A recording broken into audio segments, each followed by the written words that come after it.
在四川有一道缩边鱼火锅，可以说是非常的受欢迎，也是久经不衰的一道江湖火锅。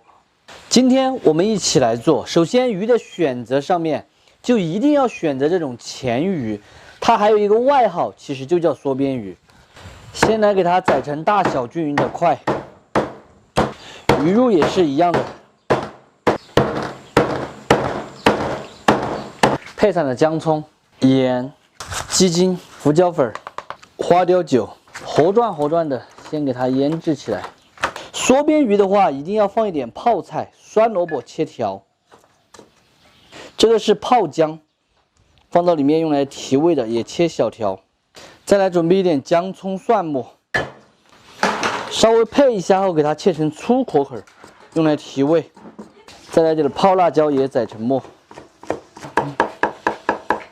缩边鱼火锅的灵魂，名扬火锅底料。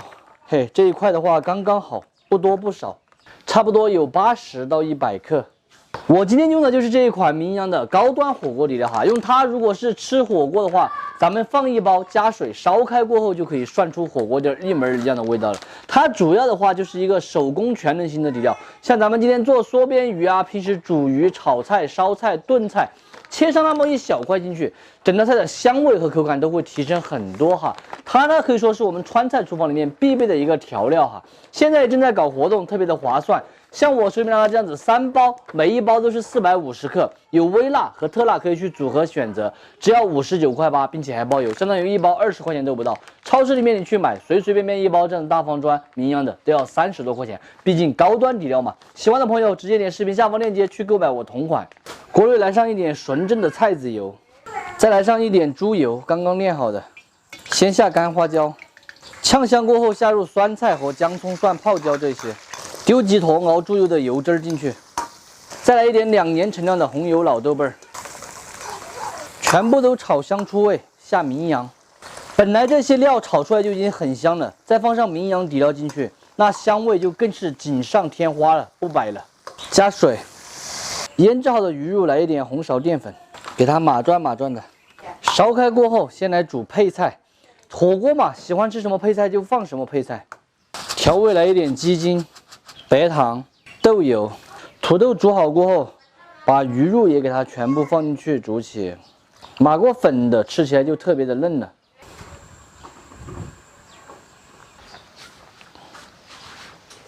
鱼煮过8到9分钟后，放一点芹菜、蒜苗，淋一点香油，活转的就可以关火出锅了。看到没有，油亮的。吃完这些鱼之后，还可以再不停的涮菜，想吃什么素菜煮什么素菜。倒在一个大点的夹丝里面，可以说看起来就食欲满满的哈。最后再来撒上一点性感的葱花，美味继承。咱们今天的缩边鱼火锅就做好了。这个做法呢超级的简单，鱼肉吃起来又鲜又嫩，还滋滋入味，没有任何的腥异味，麻辣过瘾。想吃什么菜就可以煮什么菜。喜欢吃的朋友收藏着，有时间的时候买几包名扬回去告一下。不喜欢的就只有免费看完，撒够了。这酸菜不好酸爽。鱼的话好嫩。哦，这是它的牙齿很锋利这个。上次从外婆家回来，我就吃的是钳鱼还是什么鱼？那个不是钳鱼，那是鲢鱼，大口。大口鱼。对。很像。钳鱼以前我们做烤鱼吃的鱼叫钳鱼。还有土豆、酸萝卜。